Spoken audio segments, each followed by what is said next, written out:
ಮಾತರ್ಮೇ ಮಾತರಿಶ್ವನ್ನ ಪಿತರತುಲಗುರೋ ಭ್ರಾತರಿಷ್ಟಾಪ್ತಬಂಧೋ ಸ್ವಾಮಿನ್ ಸರ್ವಾಂತರಾತ್ಮನ್ನ ಜರ ಜರಯಿತರ್ಜನ್ಮ ಮೃತ್ಯಾಮಯಾನಾಂ ಗೋವಿಂದೇ ದೇಹಿ ಭಕ್ತಿಂ ಭವತಿ ಚ ಭಗವನ್ನೂರ್ಜಿತಾಂ ನಿರ್ನಿಮಿತ್ತಾಂ ನಿರ್ವ್ಯಾಜಾಂ ನಿಶ್ಚಲಾಂ ಸದ್ಗುಣಗಣ ಬೃಹತೀಂ ಶಾಶ್ವತೀಮಾಶು ದೇವ ನಾರಾಯಣಂ ನಮಸ್ಕೃತ್ಯ ನರಂ ಚೈವ ನರೋತ್ತಮಂ ದೇವೀಂ ಸರಸ್ವತೀಂ ವ್ಯಾಸಂ ತತೋ ಗ್ರಂಥಮುದೀರಯೇ ವಿಜಾನತಾಂ ಅವಿತ್ತಸ್ಯ ಮಧ್ವಸ್ಯ ಜಗತಿ ಗುರೋಃ ಪೂರ್ವಾಚಾರ್ಯಮಹಿಷ್ಠಾನಾಂ ಇಯಂ ಪ್ರಣತಿಮಾಲಿಕಾ ಪೂರ್ಣಜ್ಞಾನಾಯ ವಿದ್ಮಹೇ ಪೂರ್ಣಾನಂದಾಯ ಧೀಮಹಿ ತನ್ನೋ ವ್ಯಾಸ ಪ್ರಚೋದಯಾತ್. ಸೂಕ್ತಿರತ್ನಾಕರೇ ರಮ್ಯೇ ಮೂಲ ರಾಮಾಯಣಾರ್ಣವೇ ವಿಹರಂತೋ ಮಹೀಯಾಂಸಃ ಪ್ರೀಯಂತಾಂ ಗುರವೋ ಮಮ.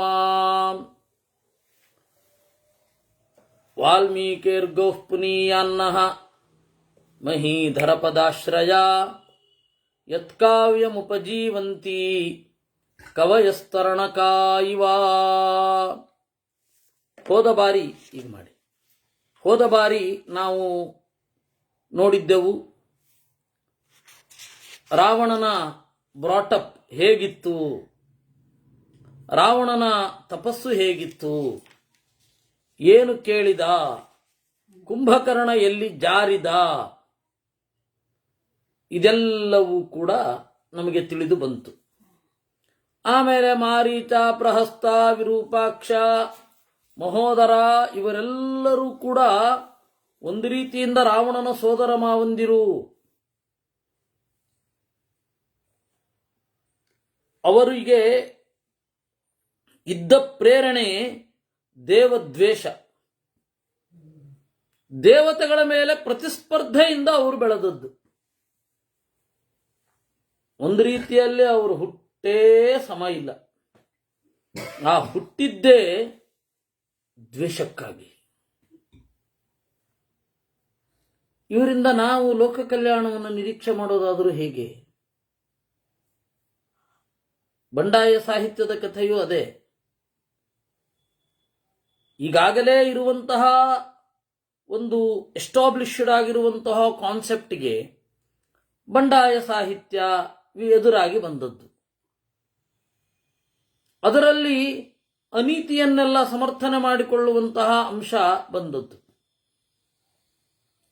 ನಾವು ಛಂದಸ್ಸನ್ನು ಬರೆಯೋಲ್ಲ, ಯಾಕೆ ನಮಗೆ ಬರಲ್ಲ, ಛಂದಸ್ಸಿನಲ್ಲೇ ಬರಬೇಕು ಅಂತೇನು. ಅದರಿಂದಾಗಿ ಯಾವ ನವ್ಯ ಕವಿಗಳ ಹಾಡು ಕೂಡ ಇವತ್ತು ಗೇಯವಾಗಿ ಅಂದ್ರೆ ಹಾಡಿಗೆ ಯೋಗ್ಯವಾಗಿ ಇರಲ್ಲ. ಯಾಕೆಂದ್ರೆ ಛಂದಸ್ಸು ಗೊತ್ತಿಲ್ಲ. ಪದದ ಕೆಳಗಡೆ ಸೆಂಟೆನ್ಸ್ ಕೆಳಗಡೆ ಸೆಂಟೆನ್ಸ್ ಬರೆದ್ರೆ ಕಾವ್ಯ ಅಂತ ಅನ್ಕೊಂಡ್ಬಿಡ್ತಾರೆ ಅವರು. ನೀವು ಮೊನ್ನೆ ಎಲ್ಲ ಬುಗ್ಬ್ರಹ್ಮದ ಕವಯಿತ್ರಿಯರ ಪದ್ಯಗಳನ್ನು ನೀವು ಕೇಳಿರಬಹುದು. ಹಾಗೆ ಏನು ಪ್ರಯೋಜನ ಇಲ್ಲ. ಅದರಿಂದಾಗಿ ಬಂಡಾಯ ಸಾಹಿತ್ಯ ಆಗಲಿ, ಆಡಳಿತದ ವಿರುದ್ಧ ಬಂಡಾಯ ಆಗಲಿ, ಯಾವುದೂ ಕೂಡ ಲೋಕಹಿತ ಅಲ್ಲ. ಅದೇ ರೀತಿ ಇವ್ರದ್ದು ಆಯಿತು. ಆಗ ಈ ಸುಮಾಲಿ ಇದ್ದಾನಲ್ಲ, ಅವನು ಪ್ರಚೋದನೆ ಮಾಡಿದ. ಯಾವತ್ತೂ ಆಗ್ತಾ ಇರುವಂತಹ ಒಂದು ವಿಚಾರ ಏನು, ನಾವು ಈ ತನಕ ತುಳಿತಕ್ಕೆ ಒಳಗಾಗಿದ್ದೇವೆ, ಪ್ರತಿಭಟನೆ ಮಾಡೋಣ, ಈಗಾಗಲೇ ಎಸ್ಟಾಬ್ಲಿಷ್ ಆದವರನ್ನು ವಿರೋಧಿಸೋಣ ಅನ್ನೋದೇನಿದೆ, ಇದು ತುಳಿತಕ್ಕೊಳಗಾಗಿದ್ಯಾಕೆ ಅಂದರೆ ಅವ್ರದೇ ತಪ್ಪಿನಿಂದ. ಅಂದರೆ ಸುಮಾಲಿ ಅವ್ರ ಬಗ್ಗೆ ನಾನು ಹೇಳ್ತಾ ಇರೋದು. ಅವರು ಸುಮ್ಮನಿರ್ಲಾರದೆ ದೇವತೆಗಳನ್ನ ಕಾಡಿ ಲಂಕೆಯನ್ನ ಬಿಟ್ಟು ಓಡಿ ಹೋಗುವ ಪ್ರಸಂಗ ಬಂತು. ಆದರೆ ಸುಮಾಲಿ ಏನು ಮಾಡಿದ? ತನ್ನ ಮಕ್ಕಳನ್ನ, ತನ್ನ ಮಗಳನ್ನ, ಕೈಕಸಿಯನ್ನ ತನ್ನ ಉದ್ದೇಶ ಈಡೇರಿಸಲಿಕ್ಕೆ ಒಂದು ದಾಳವಾಗಿ ಮಾಡಿಕೊಂಡ. ಅದರಂತೆ ಕೈಕಸಿಯನ್ನ ತಗೊಂಡು ಹೋಗಿ ವಿಶ್ರವಸ್ಸಿನ ಮುಂದೆ ನಿಲ್ಲಿಸಿ ಅವಳನ್ನ ಅವನ ಹೆಂಡತಿಯಾಗುವಂತೆ ಮಾಡಿ 3 ಮಕ್ಕಳನ್ನ ಪಡೆದ, ಅಂದ್ರೆ 3 ಮೊಮ್ಮಕ್ಕಳನ್ನ ಪಡೆದ. ಅದು ಇವನ ಪಾಲಿಗೆ, ಅದು ವಿಶ್ರವತ್ತಿನ ಮಾತನ್ನ ಕೇಳ್ತಾರೆ ಅಂತ ಹೇಳೋಲ್ಲ ಅವರು. ಕೈಕಸಿಯ ಮಾತನ್ನೇ ಕೇಳ್ತಾ ಇದ್ದದ್ದು ತಾಯಿಯ ತಂದೆ, ಅಂದ್ರೆ ಮಾತಾಮಹ. ಆ ತಾಯಿಯ ತಂದೆ ಹೇಳಿದಂತೆ ಕೇಳಿದ್ರು, ತಪಸ್ಸು ಮಾಡಿದ್ರು.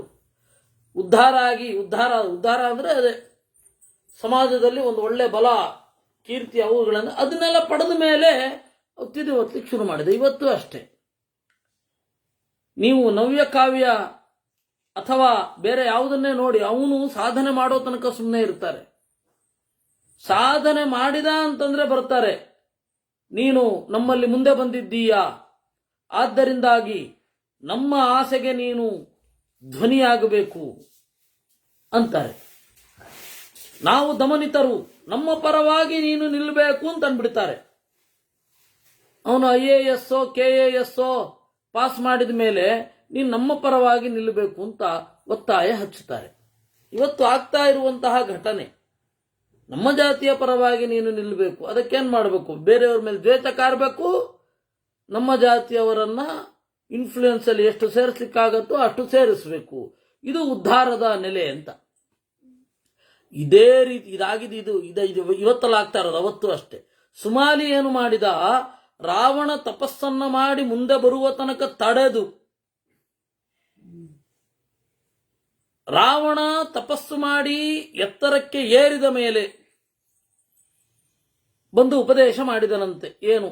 ದಿಷ್ಟ್ಯಾ ತೇ ವತ್ಸ ಸಂಪ್ರಾಪ್ತ ಚಿಂತಿತೋಯಂ ಮನೋರಥಃ ಯಸ್ತ್ವಂ ತ್ರಿಭುವನ ಶ್ರೇಷ್ಠಾತ್ ಲಬ್ಧವಾನ್ ವರಮುತ್ತಮಾನ್. ರಾವಣ, ಇವತ್ತು ನಮ್ಮ ಕುಲದ ನಿರೀಕ್ಷೆ ಫಲಿಸಿತು. 3 ಲೋಕದಲ್ಲಿ ಯಾರೂ ಪಡೆಯದ ವರಗಳನ್ನು ನೀನು ಪಡೆದಿರುವೆ. ಯತ್ಕೃತೇ ಚ ವಯಂ ಲಂಕಾಂ ತ್ಯಕ್ತ್ವಾ ಯಾತಾ ರಸಾತಳಂ. ನಾವು ಯಾರಿಂದ ಲಂಕೆಯನ್ನ ಬಿಟ್ಟು ರಸಾತಳದಲ್ಲಿ ಅಡಗಿಕೊಂಡೆವೋ, ತದ್ಗತನ್ನೋ ಮಹಾಬಾಹೋ ಮಹದ್ವಿಷ್ಣುಕೃತಂ ಭಯಂ. ಅಂತಹ ವಿಷ್ಣುವಿನ ಭಯವನ್ನ ನಾವೀಗ ನೀಗಿಕೊಂಡಿದ್ದೇವೆ. ಅಸಕೃತ್ ತದ್ಭಯಾದ್ ಭಗ್ನಾ ಪರಿತ್ಯಜ್ಯ ಸ್ವಮಾಲಯಂ ವಿಶ್ರುತಾ ಸಹಿತಾ ಸರ್ವೇ ಪ್ರವಿಷ್ಟಾಸ್ಮರಸಾತಳಂ. ಅವನ ಭಯದಿಂದ ಕಂಗೆಟ್ಟು ನಮ್ಮ ಮನೆಯಾದ ಲಂಕೆಯನ್ನ ಬಿಟ್ಟು ರಸಾತಳದಲ್ಲಿ ಸೇರಿಕೊಂಡೆವು. ಲಂಕೆ ಅಂದ್ರೇನು? ನಿಜವಾಗಿಯೂ ನಮ್ಮದು. ನಮ್ಮ ಲಂಕೆಯನ್ನ ಇವರು ಸೇರಿ ಶೋಷಣೆ ಮಾಡ್ತಾ ಇದ್ದಾರೆ. ಈಗ ನಿನ್ನ ಅಣ್ಣ ಅಲ್ಲಿ ಇದ್ದಾನೆ, ಕುಬೇರ, ಅವನನ್ನು ಓಡಿಸ್ಬೇಕು. ಯದಿ ನಾ ಮಾತ್ರ ಶಕ್ಯಂ ಸ್ಯಾತ್ ಸಾಮ್ನಾದಾನೇನ ಚಾನಘ ತರಸಾ ವಾ ಮಹಾಬಾಹೋ ಪ್ರತ್ಯಾನೇತುಂ ಕೃತಂ ಭವೇತ್. ನಿನಗೆ ಏನ್ ಬೇಕಾದರೂ ಮಾಡು, ಸಾಮದಿಂದ, ದಾನದಿಂದ, ವಿಕ್ರಮದಿಂದ ಏನನ್ನಾದರೂ ಮಾಡಿ ನಿಮ್ಮ ಅಣ್ಣ ಕುಬೇರನನ್ನು ಓಡಿಸ್ಬೇಕಲ್ಲಿಂದ. ನೀನು ಕೂತ್ಕೋಬೇಕು. ನಮ್ಮ ರಾಕ್ಷಸರ ಪ್ರೈಡ್ ನೀನು. You are pride of demons. ನೀನು ಅಂದ್ರೆ ಯಾರು? ನಮ್ಮ ಕುಲದ ಹೆಮ್ಮೆ ಎಂದ. ನೋಡಿ, ಯಾವತ್ತಿಗೂ ಒಂದೇ ಥರ ನಡೆಯುತ್ತೆ.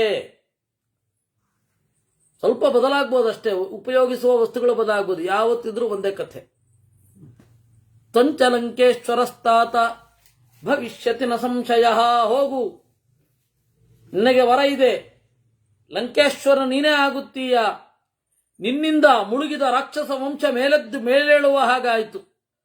ನಮ್ಮೆಲ್ಲರ ಪ್ರಭು ನೀನಾಗು ಅಂದಾಗ ದಶಗ್ರೀವ ಹೇಳಿದ, ವಿತ್ತೇಶೋ ಗುರುರಸ್ಮಾಕಂ ನಾರ್ಹಸೇ ವಕ್ತುಮೀದೃಚಂ.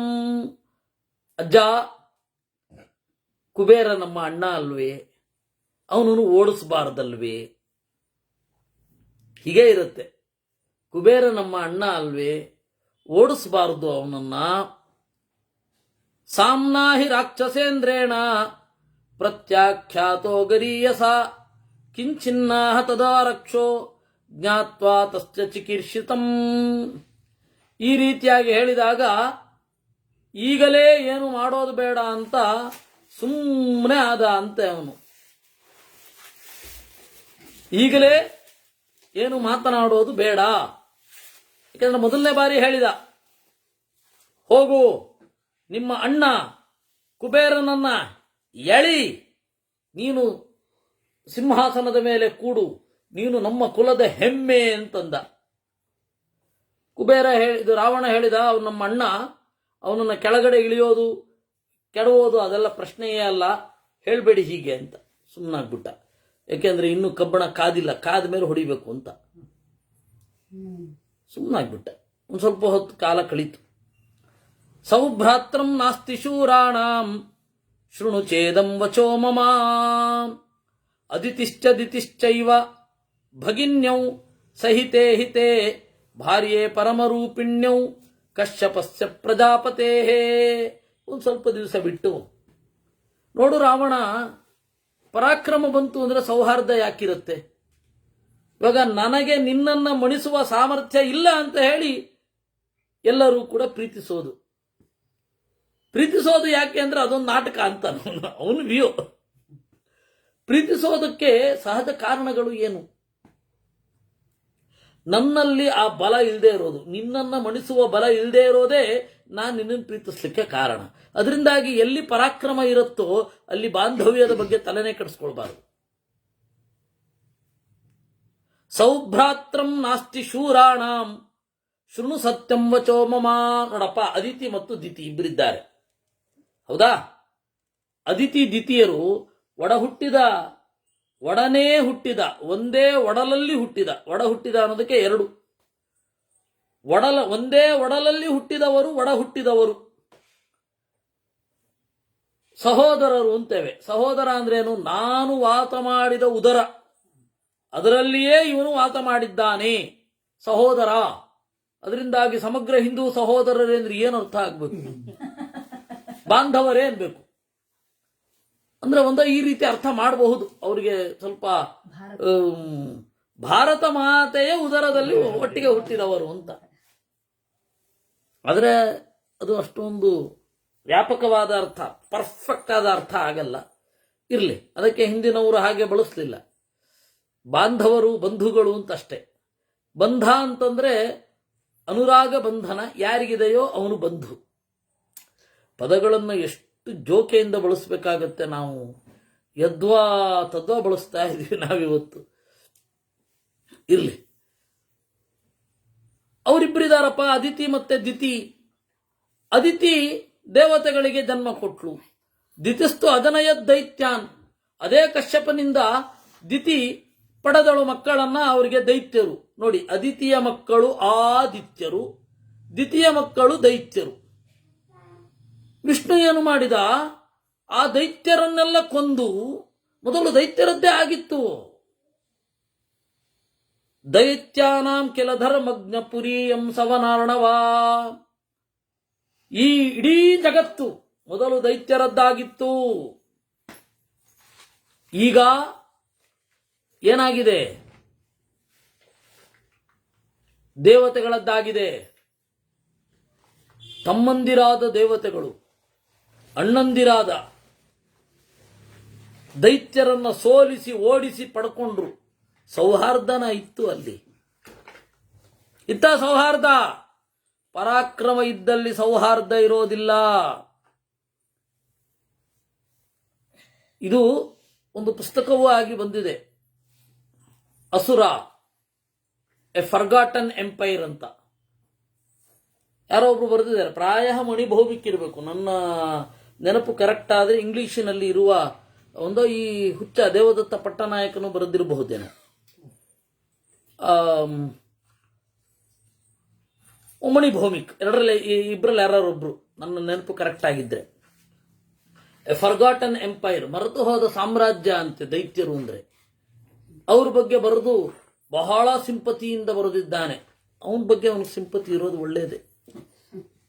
ದಿತಿಸ್ತ್ವಜನಯದ್ದೈತ್ಯಾನ್ ಕಶ್ಯಪಸ್ಯ ಆತ್ಮಸಂಭವಾನ್ ನಿಹತ್ಯ ತಾನಸ್ತು ಸಮರೇ ವಿಷ್ಣುನ ಪ್ರಭ ವಿಷ್ಣುನಾ. ಹೀಗೆ ದೇವತೆಗಳು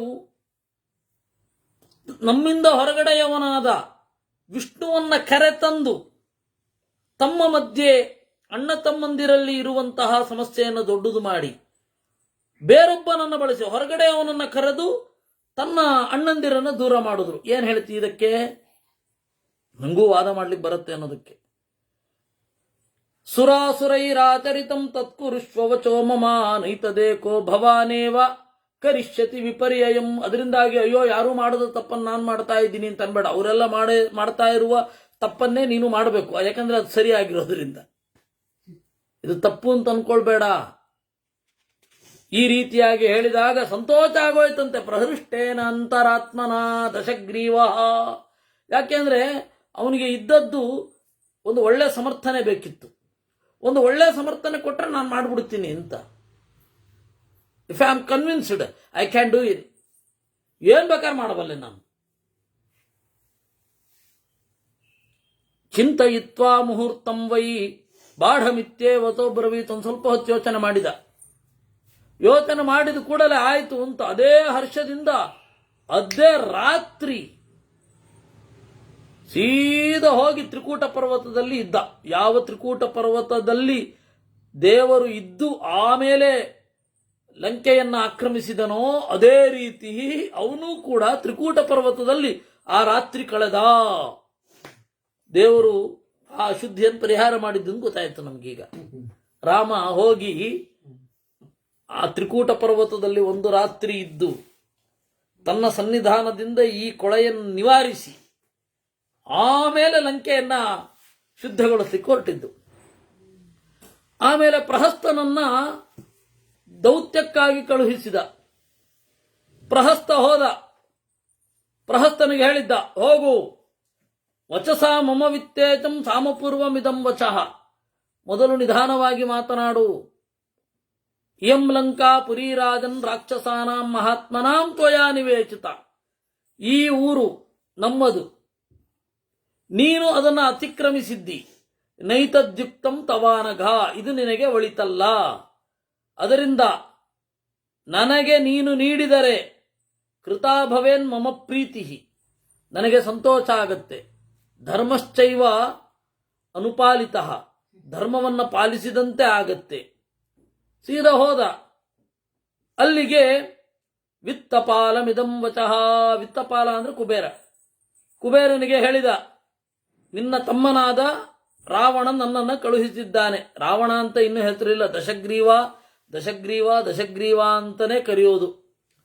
ಮುಂದೆ ರಾವಣ ಅಂತ ಹೆಸರಾಯ್ತಲ್ಲ ಅವನಿಗೆ ಅಂತ ಅನ್ಬೇಕಷ್ಟೆ. ಆ ರೀತಿ ಅರ್ಥ ಇಟ್ಕೊಳ್ಬೇಕು. ಆ ದಶಗ್ರೀವ ಕರೆದ. ದಶಗ್ರೀವ ಹೇಳ್ತಾ ಇದ್ದಾನೆ, ಇಯಂ ಕಿಲ ಪುರಿ ರಮ್ಯ ಸುಮಾಲಿ ಪ್ರಮುಖೈ ಪುರ. ಈ ಹಿಂದೆ ನನ್ನ ಮಾತಾಮಹಂದಿರಾದ ನನ್ನ ಅಜ್ಜನಾದ ಸುಮಾಲಿ ಮೊದಲಾದವರು ಇದ್ದ ಜಾಗ, ಅದನ್ನು ನನಗೆ ಕೊಟ್ಬಿಡು, ಬೇಡ್ತಾ ಇದ್ದೇನೆ ಅಂತ. ಆಗ ಕುಬೇರ ಹೇಳಿದ, ದತ್ತ ಮೈಮೇಯಂ ಪಿತ್ರಾತು ಲಂಕಾ ಶೂನ್ಯ ನಿಶಾಚರೈಹಿ. ಅಲ್ಲ, ನನಗೆ ಕೊಟ್ಟಿದ್ದು ನಮ್ಮ ಅಪ್ಪ. ಯಾಕೆಂದ್ರೆ ರಾಕ್ಷಸರಿಲ್ಲ ಅನ್ನುವ ಕಾರಣದಿಂದ ವಿಶ್ರವಸ್ಸು ನನಗೆ ಹೇಳಿದ್ದು, ಅಲ್ಲಿಗೆ ಹೋಗು, ಲಂಕೆಯಲ್ಲಿ ಇರು ಅಂತ. ಅದರಿಂದಾಗಿ ನಾನು ಅಲ್ಲಿದ್ದೇನೆ. ಮತ್ತೆ ಇಲ್ಲಿ ಉಳಿದಿರುವ ರಾಕ್ಷಸರನ್ನು ಚೆನ್ನಾಗಿ ನೋಡ್ಕೊಂಡಿದ್ದೀನಿ ನಾನು. ಇಲ್ಲಿ ಇರುವ ರಾಕ್ಷಸರನ್ನ ದಾನಮಾನಾದಿಭಿರ್ಗುಣೈ ಇದ್ದವರಿಗೆಲ್ಲರಿಗೂ ಅನುಕೂಲ ಮಾಡಿಕೊಡ್ತಾ ಇದ್ದೀನಿ. ನೀವೆಷ್ಟೇ ಮಾಡಿದ್ರು ಒಳಗಡೆಯಿಂದ ಅವರು ಕನ್ವರ್ಟ್ ಆಗೋಗಿರ್ತಾರೆ, ಹೊರಗಡೆಯಿಂದ ಮಾತ್ರ ಅಲ್ಲ. ನೋಡಿ, ರಾಕ್ಷಸರನ್ನು ಚೆನ್ನಾಗಿ ನೋಡ್ಕೊಂಡಿದ್ದ ಅಂತ ನಾನು ಚೆನ್ನಾಗಿ ನೋಡ್ಕೊಂಡಿದ್ದೀನಿ ಅಂತ ಅವನು ಕುಬೇರ. ಗೊತ್ತಾಯ್ತಾ ಇದು ಎಲ್ಲಿಗೆ ಅಂತ? ಅವತ್ತು ಇವತ್ತು ಅದೇ ಕಥೆ. ನಂದೊಂದು ಪದ್ಯ ಇತ್ತು, ಅಂದಿಗೂ ಇಂದಿಗೂ ಅಂತ. ಅಂದಿಗೂ ಇಂದಿಗೂ ಅದು ಎರಡನ್ನು ಅವತ್ತು ಇವತ್ತಿನ ಒಂದು ವಿವೇಚನೆ ಎಲ್ಲೋ ಇದೆ. ಶ್ವೇತ ಬರೆದಿಟ್ಟಿದ್ದದನ್ನ ಒಮ್ಮೆ ಓದಬೇಕದನ್ನ. ಬ್ರೂಹಿ ಗಚ್ಚ ದಶಗ್ರೀವಂ ಪುರಿಂ ರಾಜ್ಯಂಚಯನ್ ಮಮ ತವಾಪ್ಯೇತನ್ ಮಹಾಬಾಹೋ ಭುಂಕ್ಷ್ವರಾಜ್ಯಮಕಂಟಕಂ. ಬಾ, ನಾನು ಬಿಟ್ಟು ಹೋಗೋದು ಅಂತ ಇಲ್ಲ, ಯಾಕಂದ್ರೆ ನಮ್ಮಪ್ಪ ಕೊಟ್ಟಿದ್ದದರಿಂದಾಗಿ ಒಟ್ಟಿಗೆ ಇರೋಣ. ಇದು ನಿನ್ನದು ಕೂಡ. ನೀನು ಇಲ್ಲಿರುವ ಎಲ್ಲ ಭೋಗಗಳನ್ನು ಅನುಭವಿಸ್ತೀಯ. ಅತಿಭಕ್ತಂ ತ್ವಯಾ ರಾಜ್ಯಂ ಸಾರ್ಧಂ ಯಚ್ಚಾಪಿ ಮೇ ವಸು ಏವ ಮುಕ್ತ್ವಾ ಧನಾಧ್ಯಕ್ಷೋ ಜಗಾಮ ಪಿತುರಂತಿಕಂ. ಅದರಿಂದ ನೀನು ಜೋರು ಮಾಡೋದ್ರಲ್ಲಿ ಅರ್ಥ ಇಲ್ಲ. ನಿನಗೆ ಯಾರು ಜನ್ಮ ನೀಡಿದ್ದಾನೋ ಆ ತಂದೆಯ ಮೊದಲ ಮಗ ನಾನು. ಮೊದಲ ಮಗನಿಗೆ ಆ ರಾಜ್ಯ ಸಲ್ಲುತ್ತೆ. ರಾಕ್ಷಸರು ಇಲ್ಲದೆ ಇರೋದ್ರಿಂದಾಗಿ ನಾನೀಗ ಬಂದಿದ್ದೇನೆ ವಿನಃ ನನ್ನ ಆಸೆ ಇಲ್ಲ. ನೀನು ಕೇಳಬೇಕಾದ್ರೆ ನಮ್ಮ ಅಪ್ಪನನ್ನ ಕೇಳಬೇಕೇ ವಿನಃ ನನ್ನನ್ನಲ್ಲ. ಅಭಿವಾದ್ಯ ಗುರುಂ ಪ್ರಾಹ ರಾವಣಶ್ಚ ಯದೀಪ್ಸಿತಂ ಏಷ ತಾತ ದಶಗ್ರೀವೋ ದೂತಂ ಪ್ರೇಷಿತವಾನ್ ಮಮ. ಇಷ್ಟು ಹೇಳಿ ಸುಮ್ಮನಾಗ್ಲಿಲ್ಲ ಕುಬೇರ. ಸೀದಾ ಅಪ್ಪನ ಹತ್ರ ಹೋದ. ವಿಶ್ರವಸ್ತನಿಗೆ ನಮಸ್ಕಾರ ಮಾಡಿ ಈ ರೀತಿ ದಶಗ್ರೀವ 10 ಕೊರಳಿರುವವ ದಶಗ್ರೀವ, ಆ 10 ಕೊರಳಿರುವ ನನ್ನ ತಮ್ಮ ನನಗೆ ದೂತನನ್ನು ಕಳಿಸಿದ್ದಾನೆ. ಲಂಕೆಯನ್ನು ಕೊಟ್ಟುಬಿಡಿ. ಮೊದಲು ಇಲ್ಲಿ ಇದ್ದವರು ನಮ್ಮ ಪೂರ್ವಜರು, ಅವರು ಶೋಷಿತರಾಗಿ ಅವರನ್ನು ದೂರ ಓಡಿಸಿದ್ದೀರಾ. ನಾನೀಗೇನು ಮಾಡಬೇಕು ಅದನ್ನು ಹೇಳಿ. ಯಾಕೆ ನನಗೆ ಅವ್ರು ಕೊಟ್ಟರೆ ನಿಮ್ಮನ್ನು ಕೇಳಲಿಲ್ಲ ಅಂತ ಆಗತ್ತೆ. ಕೊಡದೆ ಹೋದರೆ ಅವನದ್ರಲ್ಲಿ ಒಂದು ನ್ಯಾಯ ಇದೆ ಅಂತ ಅನ್ಸುತ್ತೆ. ಮೊದಲು ನಾವು ಪಾಲನೆ ಮಾಡಿದ್ದು ಅಂತ.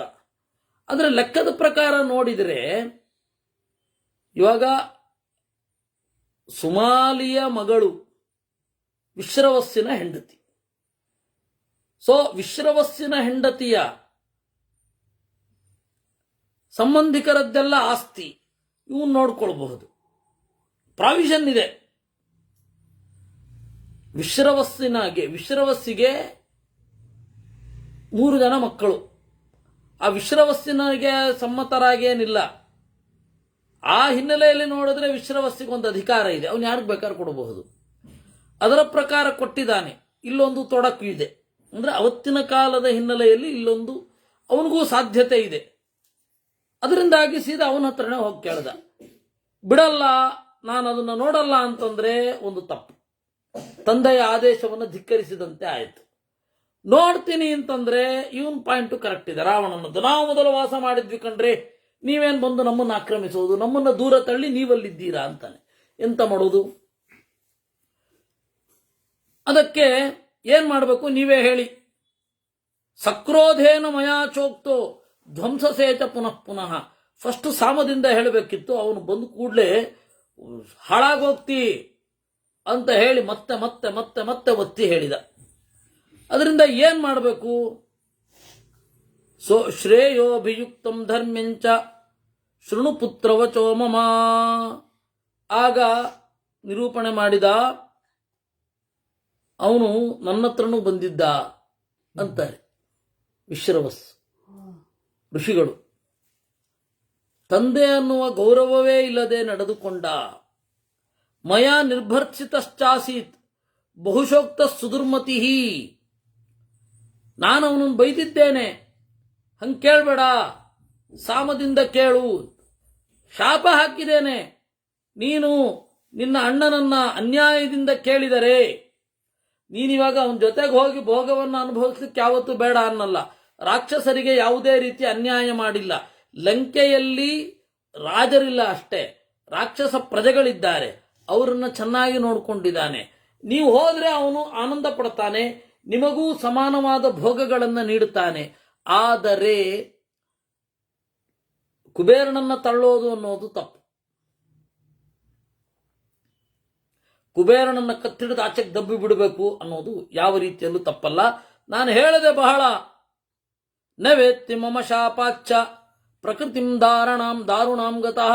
ನಾನು ಶಾಪ ಕೊಟ್ಟರು ಅವನಿಗೇನು ಪರಿಣಾಮ ಆಗಲ್ಲ. ಅದರಿಂದಾಗಿ ಅವನು ದಾರುಣಾಂ ಪ್ರಕೃತಿಂ ಗತಃ, ಸ್ವಭಾವವೇ ದಾರುಣ ಆಗೋಗಿದೆ.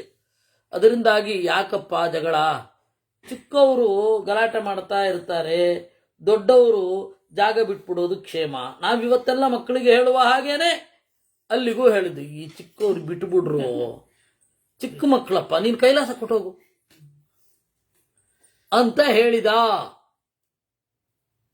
ಅವನು ಬುದ್ಧಿ ಇಲ್ಲ ರಾವಣನಿಗೆ ಅಥವಾ ದಶಗ್ರೀವನಿಗೆ. ಹೋಗ್ಬಿಡು. ನಿವೇಶಾಯ ನಿವಾತಾರ್ಥಂ ತ್ಯಕ್ತ್ವಾ ಲಂಕಾಂ ತಹಾನುಗಃ ತತ್ರ ಮಂದಾಕಿನಿ ರಮ್ಯಾ ನದೀನಾಮುತ್ತಮಾ ನದಿ ಕಾಂಚನೈ ಸೂರ್ಯ ಸಂಕಾಚೈ ಪಂಕಜೈ ಸಂವೃತೋದಕ. ಅಲ್ಲಿ ಸೊಗಸಾದ ಸರೋವರಗಳಿದೆ. ಮತ್ತೆ ಹೋಗಪ್ಪ, ನಹಿಕ್ಷಮಂ ತವಾನೇನ ವೈರಂ ಧನದ ರಕ್ಷಸ, ಅವನಿಗಿರುವ ಬಲ ನಿನಗಿರುವ ಬಲ ಒಂದಕ್ಕೊಂದು ತಾಳೆ ಆಗುವಲ್ಲ. ನೀನು ಯಾವ ರೀತಿ ವರವನ್ನು ಪಡೆದಿದ್ದಾನೆ ಅವನು ಅಂತ ಗೊತ್ತಿದೆ. ಏವ ಮುಕ್ತೋ ಗೃಹೀತ್ವಾತು ತದ್ವತ ಗೌರವಾತ್, ಹೀಗೆ ಹೇಳಿದಾಗ ತಂದೆಯ ಮೇಲಿನ ಗೌರವದಿಂದ ಅವನೇನು ಮಾಡಿದ, ನಿಧಾನಕ್ಕೆ ಜಾಗ ಖಾಲಿ ಮಾಡಿಬಿಟ್ಟ, ಲಂಕೆಯನ್ನು ಖಾಲಿ ಮಾಡ್ಕೊಂಡು ಹೊಟ್ಟೋದ. ಪ್ರಹಸ್ತ ದಶಗ್ರೀವನ ಹತ್ತಿರ ಹೇಳಿದ ಸಂತೋಷದಿಂದ, ಶೂನ್ಯಾತಾ ನಗರೀ ಲಂಕಾ ತ್ಯಕ್ತ್ವೈನಾಂ ಧನದೋ ಗತಃ ಪ್ರವಿಶ್ಯತಾಂ ತಹಾಸ್ಮಾಭಿಃ ಸ್ವಧರ್ಮಂ ತತ್ರ ಪಾಲಯ.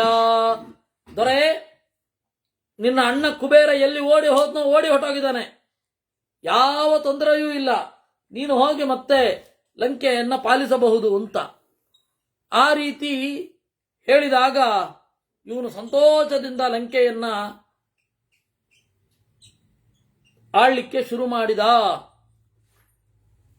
ಕ್ಷಣದಾಚರೈಹಿ, ಎಲ್ಲ ರಾಕ್ಷಸರು ಹರ್ಷದಿಂದ ಅವನನ್ನು ಸ್ವಾಗತಿಸಿ ಹೋಮ ಮಾಡದ್ರಂತೆ, ಮತ್ತೆ ಅವನಿಗೆ ಅಭಿಷೇಕ ಮಾಡಿದ್ರು. ಎಲ್ಲ ಅಭಿಷೇಕ ಏನ್ ಮಾಡಬೇಕು, ರಾಜ್ಯಾಭಿಷೇಕ ಯಾವ ಸಂಭ್ರಮದಲ್ಲಿ ಆಗಬೇಕು ಅದೇ ಸಂಭ್ರಮದಲ್ಲಿ ಆಯಿತು. ಹೀಗೆ 11ನೆಯ ಸರ್ಗದ ಮುಗಿತಾಯ.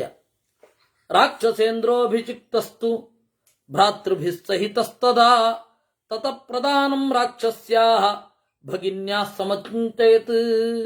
ಏರಿದ ಕೂಡಲೇ ರಾವಣ ಯೋಚನೆ ಮಾಡಿದ, ನನ್ನ ತಂಗಿಗೆ ಒಂದು ಒಳ್ಳೆ ಗಂಡು ಇದ್ರೆ ಬೇಕು, ನನ್ನ ತಂಗಿಗೊಂದು ಗಂಡು ಕೊಡಿ. ಸರಿ, ಏನು ಮಾಡೋದು, ಹುಡುಕದ. ಇವನಿಗೆ ಸಮನಾಗಿರೋನೊಬ್ಬ ಕಾಲಕ ದೈತ್ಯ ಅಂತ ಒಬ್ಬ ಇದ್ದ. ಆ ದೈತ್ಯರಲ್ಲಿ ಒಂದು ಗಣ ಕಾಲಕ ದೈತ್ಯರ ಗುಂಪು, ಕಾಲಕೇಯರು ಅಂತ ಒಂದಿಷ್ಟು ಜನ ದೈತ್ಯರು. ಆ ದೈತ್ಯರಲ್ಲಿ ಒಬ್ಬ ವಿದ್ಯುಜ್ಜಿಹ್ವ ಅಂತ, ಅವನ ನಾಲಿಗೆ ಅದು ಏನು ಝಳಝಳ ಅಂತ ಇತ್ತೋ. ಆ ವಿದ್ಯುಜ್ಜಿಹ್ವ ಅಂತಂದ್ರೆ ಮಿಂಚಿನಂತೆ ಇರುವ, ಸಿಡಿಲಿನಂತೆ ಇರುವ ನಾಲಿಗೆಯವನು. ಶೂರ್ಪಣಕಿಗಿಂತಲೇ ಅಂತ ಒಂದು ಡೌಟ್ ಬರುತ್ತೆ, ಇರ್ಲಿ. ಆ ವಿದ್ಯುಜ್ಜಿಹ್ವ ಏನಿದ್ದಾನೆ ಅವನನ್ನ ಅಥ ದತ್ವಾ ಸ್ವಯಂ ರಕ್ಷೋ ಮೃಗಾಯ ಮಠತೋ ಭವೇ ಅಟತೆ ಸ್ಮತತ್. ಹೀಗೆ ವಿದ್ಯುಜ್ಜಿಹ್ವನಿಗೆ ತನ್ನ ತಂಗಿಯನ್ನ ಕೊಟ್ಟ, ನೆಮ್ಮದಿ ಆಯಿತು, ಇವೊಂದು ಲೈನ್ ಕ್ಲಿಯರ್ ಆಯಿತು, ತಿರುಗ್ತಾ ಇದ್ದ. ಅಲ್ಲಿ ಮಯ ಅಂತನ್ನುವ ರಾಕ್ಷಸ ಶಿಲ್ಪಿಯನ್ನು ನೋಡಿದ. ಆ ಮಯ ಅನ್ನುವ ರಾಕ್ಷಸ ಶಿಲ್ಪಿಯ ಮಗಳೊಬ್ಳು ಇದ್ಲು. ಅವನು ಕೇಳಿದ, ನೀನು ಯಾರಯ್ಯ ಅಂತ ಮಯನನ್ನ ಕೇಳಿದ, ಇದು ಯಾರಿದು ಅಂತ. ಆ ಮಯ ಏನು ಮಾಡಿದ, ನಿರೂಪಣೆ ಮಾಡಿದ, ಹೇಮ ಅಂತ ಹೇಳಿ ಒಬ್ಳು ಅಪ್ಸರೆ. ಆ ಅಪ್ಸರೆ ಅವಳನ್ನ ನಾನು ಮದುವೆ ಆದೆ. ನಾ ಏನು ಮಾಡಿದೆ, ಸುಮಾರು 13 ವರ್ಷದಿಂದ ಇಲ್ಲಿದ್ದೇನೆ.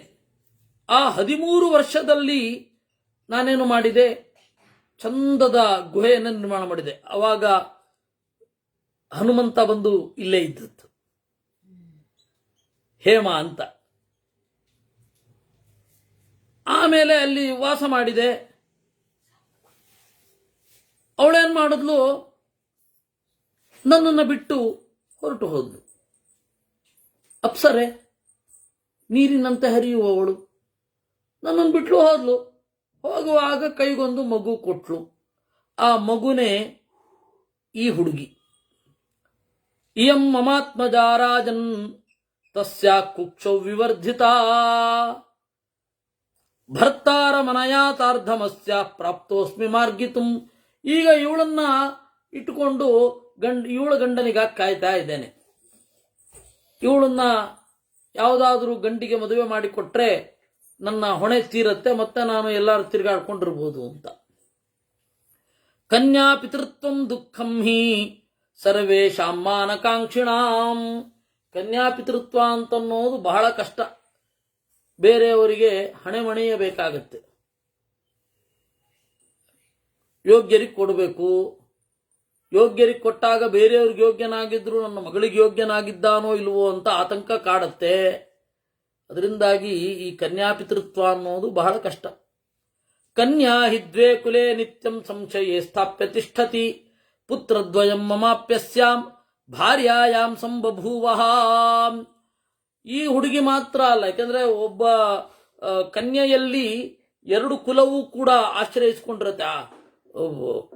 ಹುಟ್ಟಿದ ಕುಲ ಮತ್ತೆ ಹೊಕ್ಕ ಕುಲ ಎರಡೂ ಕೂಡ ಉದ್ಧಾರ ಆಗತ್ತೋ ಇಲ್ವೋ, ಇವಳನ್ನ ಹೆತ್ತು ಹೊಕ್ಕ ಕುಲ ಕೆಳಗಡೆ ಬೀಳತ್ತೋ, ಕೊಟ್ಟ ಕುಲ ಇದು ಹೆತ್ತ ಕುಲ ಇದು ಕೆಳಗೆ ಬೀಳತ್ತೋ ಅಂತ ಒಂದು ಸಂಶಯ ಇರುತ್ತೆ.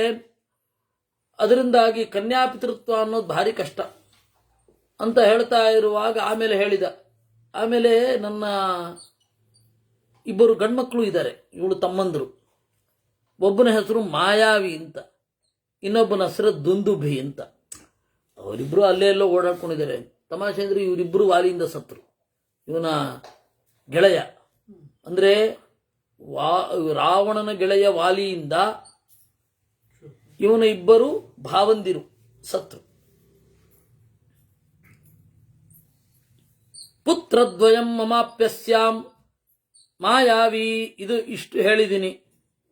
ನೀನು ಯಾರು ಅಂತ ಕೇಳಿದಾಗ ವಿನೀತಮಿದಮಬ್ರವೀತ್, ವಿನೀತನಾಗಿ ಹೇಳಿದನಂತೆ ದಶಗ್ರೀವ, ನಾನು ಪುಲಸ್ತ್ಯನ ಮಗ, ವಿಶ್ರವಸ್ಸಿದ್ದಾನಲ್ಲ ಅವನ ಮಗ, ನನ್ನ ಹೆಸರೇ ದಶಗ್ರೀವ. ದಶಗ್ರೀವಶ್ಚ ನಾಮತಃ, ವಿಶ್ರವಸ್ಸಿನ ಮಗ. ಈ ರೀತಿ ಹೇಳಿದಾಗ ಸಂತೋಷಪಟ್ಟ. ಓ, ಒಳ್ಳೆ ಋಷಿಗಳ ಮಗ ಅಂತ. ಋಷಿಗಳ ಮಗ ಅಂತ ಹೇಳಿ ಅಷ್ಟು ಖುಷಿ ಆಗೋಯ್ತು ಅವನಿಗೆ. ಖುಷಿಯಾಗಿ ದಾತುಂ ದುಹಿತರಂ ತಸ್ಮೈ ರೋಚಯಾಮಾಸ ತತ್ರ ವೈ, ಮಗಳನ್ನು ಕೊಡಬೇಕು ಅಂತ ಅನ್ನಿಸ್ತು. ಕರೇಣತು ಕರಂ ತಸ್ಯ ಗ್ರಾಹಯಿತ್ವಾ ಮಯಸ್ತದಾ. ಸರಿ, ರೆಡಿಯಾಗಿ ಮಗಳನ್ನು ಆಗಲೇ ಪಾಣಿಗ್ರಹಣ ಮಾಡಿಸಿಬಿಟ್ಟ. ಇಯಂ ಮಮಾತ್ಮಜ ರಾಜನ್ ಹೇಮಯಾಪ್ಸರಸಾಧೃತ. ಇವಳ ತಾಯಿ ಹೇಮಾ ಅಂತ. ಇವಳ ಹೆಸರು ಮಂಡೋದರಿ. ಮಂಡ ಅಂದ್ರೆ ಚಂದದ ಉದರ, ಹೊಟ್ಟೆಯವಳು, ಬಡವಾದ ನಡುವಿನವಳು, ಚಂದದ ಹೊಟ್ಟೆಯವಳು ಅಂತ ಹೇಳಿ ಮಂಡೋದರಿ ಅಂತ. ಆಯ್ತು ಅಂತ ಹೇಳಿ ಸ್ವೀಕಾರ ಮಾಡಿದ. ಅಲ್ಲಿಯೇ ಅಗ್ನಿಯನ್ನು ಉತ್ಪಾದನೆ ಮಾಡಿ ಪಾಣಿಗ್ರಹಣವೂ ಆಗಿ ಹೋಯಿತು. ಆ ಮಯ ಏನಾಗಿದ್ದಾನೆ,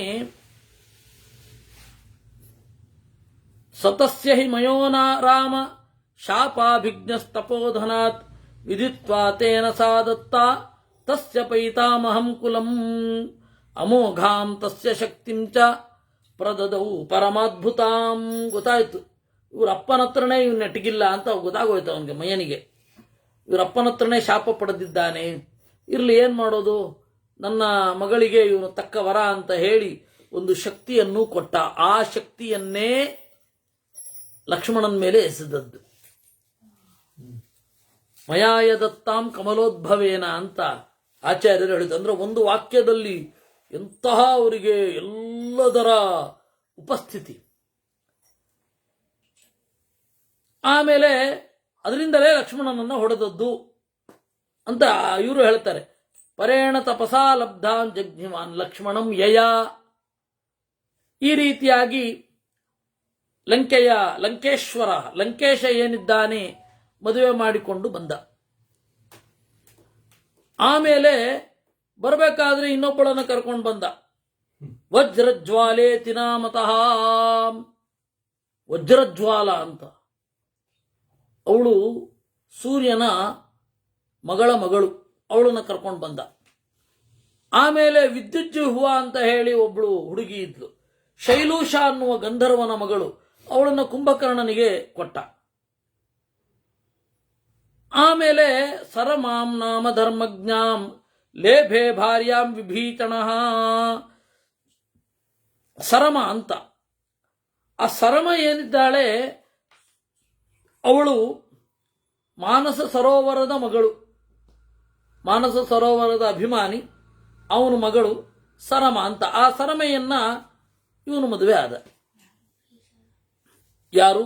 ಸರೋಮಾ ವರ್ಧತೆ ತ್ಯುಕ್ತಂ ತತಸ್ಸ ಸರಮಾ ಭವತ್. ಅವಳು ಯಾಕೆ ಸರಮ ಅಂದ್ರೆ, ಸರಮ ಅಂತ ಒಂದು ದೇವತೆಗಳ ನಾಯಿ ಇದೆ, ಆ ಸರಮ ಅಂತನ್ನುವ ದೇವತೆಗಳ ನಾಯಿಯ ಸಂತತಿ ಆದ್ದರಿಂದಾಗಿ ಇವ್ರನ್ನೆಲ್ಲ ಸಾರಮೇಯ ಅಂತ ನಾಯಿಗಳನ್ನು ಕರೆಯೋದು, ಸರಮೆಯ ಮಕ್ಕಳು ಅಂತ. ಆ ಸರಮೆಗೆ ಈ ಸರಮೆಗೆ ಸಂಬಂಧ ಇಲ್ಲ, ಈ ಸರಮೆ ಬೇರೆ.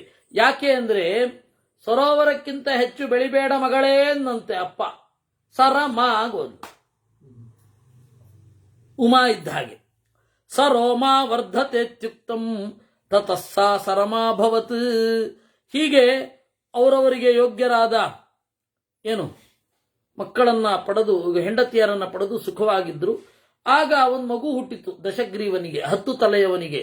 ಆ ಮಗು ಹುಟ್ಟಿದ ಕೂಡಲೇ ಅತ್ತಾಗ ಮೇಘನಾದ, ಮೋಡದಂತಹ ಧ್ವನಿ ಅಂತ, ಮೇಘನಾದ ಅಂತ ಅವನ ಹೆಸರು. ಅವನನ್ನೇ ಮುಂದೆ ಇಂದ್ರಜಿತ್ ಅಂತ ಕರೆಯೋದು. ಮೇಘನಾದ ಸಹ ಅಂತ ಹೇಳಿ ಆ ಬಂಗಾಳದ ಪ್ರಸಿದ್ಧ ಕವಿ ಮೇಘನಾದ ಸಹ.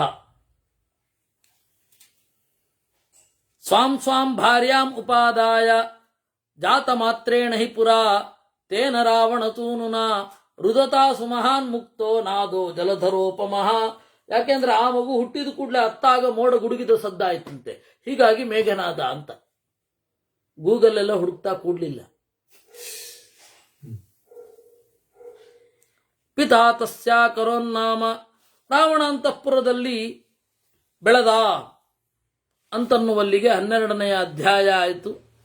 ಕೆಲವು ಕಾಲ ಆದಮೇಲೆ ನಿದ್ರಾ ಸಮಭವತ್ ತೀವ್ರ ಕುಂಭಕರ್ಣಸ್ಯ ರೂಪಿಣೀ,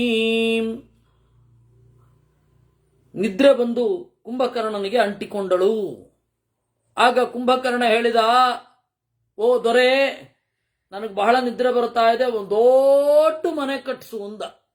ನಿದ್ರಾ ಮಾಂಬಾಧತೆ ರಾಜನ್ ಕಾರಯಸ್ವ ಮಮಾಲಯಂ. ಆಯಿತು, ವಿಶ್ವಕರ್ಮರಂತಹ ಶಿಲ್ಪಿಗಳನ್ನು ಮಾಡಿದನಂತೆ. 1000 ಯೋಜನ ಉದ್ದ, ಎಷ್ಟೋ ಯೋಜನ ಅಗಲ, ದರ್ಶನೀಯಂ, ನೋಡ್ಲಿಕ್ಕೆ ಚಂದ ಇತ್ತು. ನಿದ್ರೆ ಮಾಡ್ಲಿಕ್ಕೆ ಎಂತ ಚಂದ ನೋಡ್ತಾ ಮಲಗ್ತಾನೋ ದೇವ್ರಿಗೆ ಗೊತ್ತು. ನಿದ್ರೆ ಬಂದ್ಮೇಲೆ ಎಲ್ಲ ಒಂದೇ. ದರ್ಶನೀಯಂ, ಆಮೇಲೆ ನಿರಾಬಾಧಂ, ಇಕ್ಕಟ್ಟಾಗಿರಬಾರದು, ಎಲ್ಲಿ ಹೊರಡಿದ್ರೂ ಎಚ್ಚರ ಆಗಬಾರದು ಅಂತಹ ಒಂದು ಜಾಗ. ಸ್ಫಾಟಿಕೈ ಕಾಂಚನೈರ್ ದಿವ್ಯೈ ಸ್ತಂಭೈ ಸರ್ವತ್ರ ಚೋಭಿತಾಂ, ಸ್ಫಟಿಕಮಯವಾದ ಬಂಗಾರದ ಚಂದದ ಕಂಬದಿಂದ ಕೂಡಿತ್ತು. ವೈಡೂರ್ಯದ ಮೆಟ್ಟಿಲು. ಅಲ್ಲಿ ಎಚ್ಚರವೇ ಆಗದೇ ಇರಲಿಕ್ಕೆ, ಎಚ್ಚರ ಆದರೂ ಇಂಪಾದ ಸಂಗೀತ ತೂಗುವಂತೆ ಇರುವಂತಹ ಕಿಂಕಿಣಿ ಜಾಲಕೈ ಸದಾ, ಗೆಜ್ಜೆಗಳ ಗೊಂಚಲು. ಅದು ಹೀಗೆ ಗಾಳಿಗಲ್ಲಾಡಿದ್ರೆ ಇನ್ನಷ್ಟು ಆ ನಿದ್ರೆಯಲ್ಲಿ ಜೋಗುಳ ಹಾಡದ ಹಾಗೆ ಆಗಬೇಕು. ಆ ಏನು ಅದ್ಭುತ. ದಾಂತ ತೋರಣ ವಿನ್ಯಸ್ತಂ ವಜ್ರ ಸ್ಫಟಿಕ ವೇದಿಕಂ, ವಜ್ರ ಹಾಗೂ ಸ್ಫಟಿಕೆಯ ಜಗುಲಿ ಆ ತರಹ ಇರುವ. ತತ್ರ ನಿದ್ರಾಂ ತಮಾವಿಷ್ಟ ಕುಂಭಕರ್ಣೋ ಮಹಾಬಲಃ, ನಿದ್ರೆ ಮಾಡಿದ. ಬಹೂನಿ ಅಬ್ಧ ಸಹಸ್ರಾಣಿ ಶಯಾನೋ ನ ಚ ಬುದ್ಧತೆ, 1000 ವರ್ಷ ಮಲಗ್ಬಿಟ್ಟ. ಆಮೇಲೆ ಇತ್ತ ಅವನು ಇದ್ರೆಯಲ್ಲೇ ಮಕ್ಕಳು ಆಗೋಯ್ತು. ಅವನ ಮಗನೂ ಇದ್ದ ಒಬ್ಬ. ಯಾರು? ಕುಂಭಕರ್ಣನ ಮಕ್ಕಳು ಬೇಕಾಷ್ಟು ಜನ ಆದ್ರು.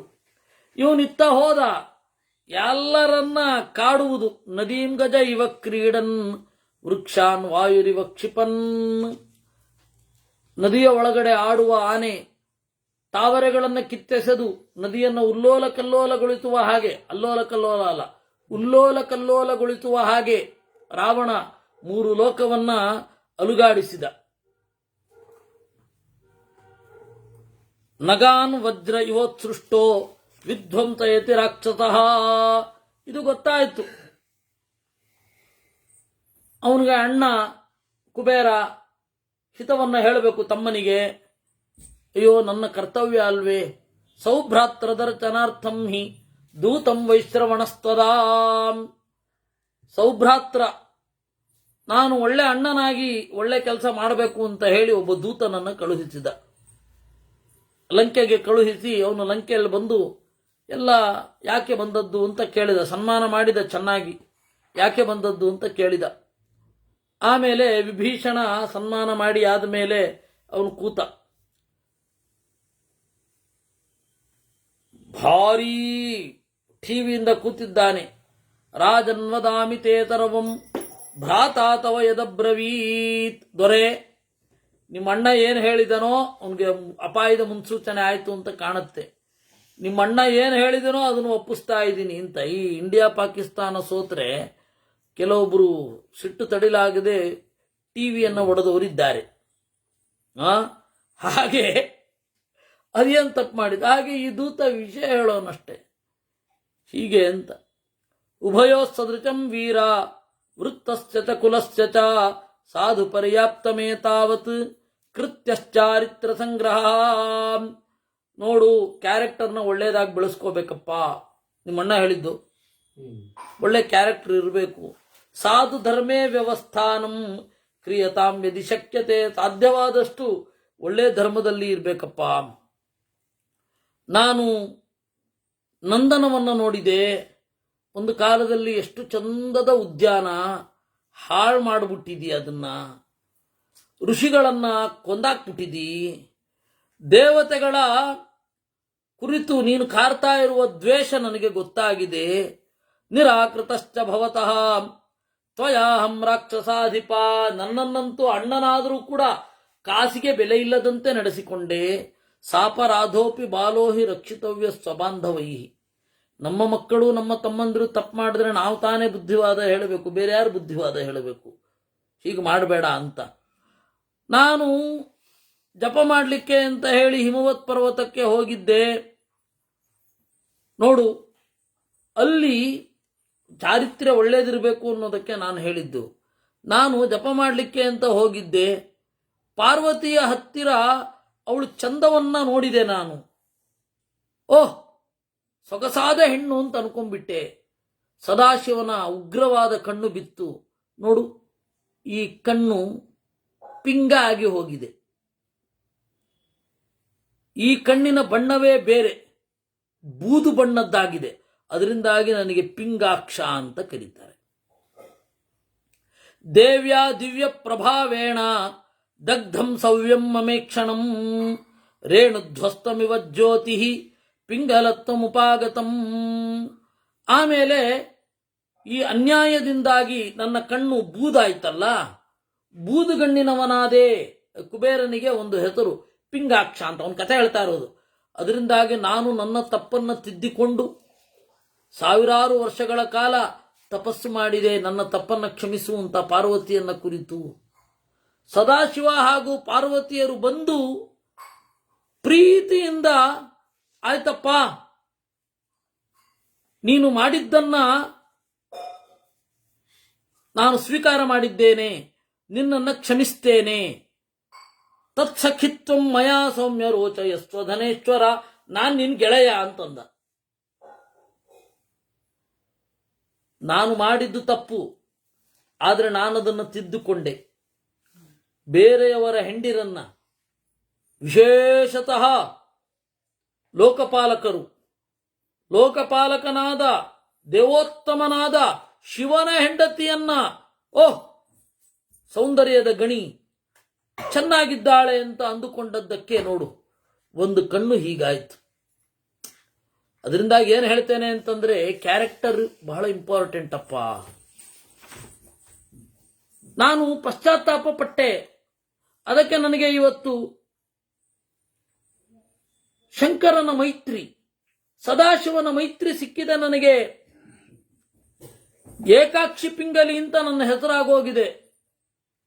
ಒಂದು ಕಣ್ಣು ಮಾತ್ರ ಬೂದಿದೆ ಅವನಿಗೆ ಅಂತ. ನಾನು ಮಾಡಿದ ತಪ್ಪು ಎಲ್ಲರಿಗೂ ಗೊತ್ತಾಗುವ ಹಾಗೆ ಪಿಂಗಾಕ್ಷ ಅಂತ ಹೇಳಿ ನನ್ನ ಹೆಸರು. ಅದನ್ನು ನಾನು ನಮ್ರತೆಯಿಂದ ಸ್ವೀಕಾರ ಮಾಡಿದೆ. ಯಾಕೆ ಅಂದ್ರೆ ತಪ್ಪು ಮಾಡಿದ ಮೇಲೆ ಶಿಕ್ಷೆಯನ್ನು ಸ್ವೀಕಾರ ಮಾಡಲೇಬೇಕು ಅಂತ.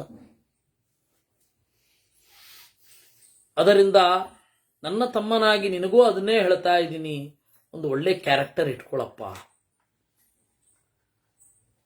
ಋಷಿಗಳನ್ನ ಕೊಂದು ಹೆರರ ಹಣವನ್ನು, ಹೆಂಡತಿಯನ್ನು ಸೆಳೆದು ಲೋಕದಲ್ಲಿ ಕ್ಯಾರೆಕ್ಟರ್ಲೆಸ್ ಆಗ್ಬೇಡ. ಒಳ್ಳೆ ಮಾತು ಹೇಳ್ತಾ ಇದ್ದೀನಿ. ಆಗ ಇದನ್ನು ಕೇಳದ್ನಂತೆ, ನೋಡು, ನೀನು ಇದೇ ರೀತಿ ಮಾಡ್ತಾ ಇದ್ರೆ ನೀನು ಹೇಗೆ ಸಾಯಬೇಕು ಅಂತ ಅವ್ರು ಯೋಚನೆ ಮಾಡ್ಲಿಕ್ಕೆ ಶುರು ಮಾಡ್ತಾರೆ.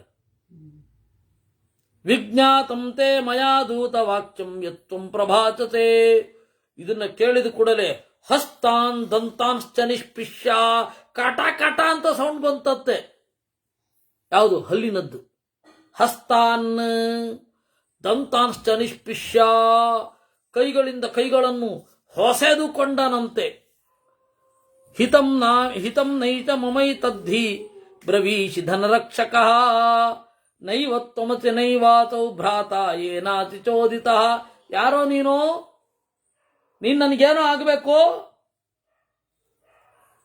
ನೀನ್ ಯಾರೋ ದೂತ, ಅವನು ಯಾವನೋ ಅಣ್ಣ ಅಂತೆ, ನನಗೇನು ಸಂಬಂಧ? ನನ್ನ ಅಣ್ಣ ಯಾರೂ ಇಲ್ಲ, ಸ್ವತಂತ್ರವಾಗಿ ಒಡಮೂಡಿದ ಪೀಸಿದು, ನನಗವನ ಅಗತ್ಯವೇ ಇಲ್ಲ. ಮಹೇಶ್ವರ ಸಖಿತ್ವಂತು ಮೂಢಶ್ರಾವಯತೆ ಕಿಲ, ನೈವೇದಂ ಕ್ಷಮಣೀಯಂತೆ ಯದೇ ತದ್ಭಕ್ಷಿ ಭಾಷಿತಂ ತ್ವಯ. ನನ್ನನ್ನು ಹೆದರಿಸಲಿಕ್ಕೆ ಪದೇ ಪದೇ ನನ್ನ ಗೆಳೆಯ ಯಾರು? ಶಿವ. ನನ್ನ ಗೆಳೆಯ ಯಾರು? ಶಿವ. ಕಟ್ಕೊಂಡು ಏನಾಗ್ಬೇಕು ನನಗೆ? ಯದೇ ತಾವನ್ ಮಯಾ ಕಾಲಂ ದೂತಂ ತಸ್ಯ ತುಮರ್ಚಿತಂ ನಹಂತವ್ಯೋ ಗುರುರ್ಜ್ಯೇಷ್ಠಂ ಮಮಾಯಮಿತಿ ಮನ್ಯತೆ. ಏನೋ ಅವನು ನನ್ನನ್ನು ಸಹಿಸಿದಾನ? ಅವನ್ ಯಾರು ನನ್ನನ್ನು ಸಹಿಸಲಿಕ್ಕೆ? ನಾನು ಅವನನ್ನು ಸಹಿಸಿರೋದು. ಏನೇನೋ ಹುಚ್ಚುಚ್ಚಾಗಿ ಮಾತಾಡ್ತಾ ಇದ್ದಾನೆ, ಅಣ್ಣ ಅಣ್ಣ ಅಂತ ಅನ್ಕೊಂಡು ನಾನು ಸಹಿಸಿದ್ದು, ಕೊಂದಾಕ್ಬಿಡ್ತಾ ಇದ್ದೆ.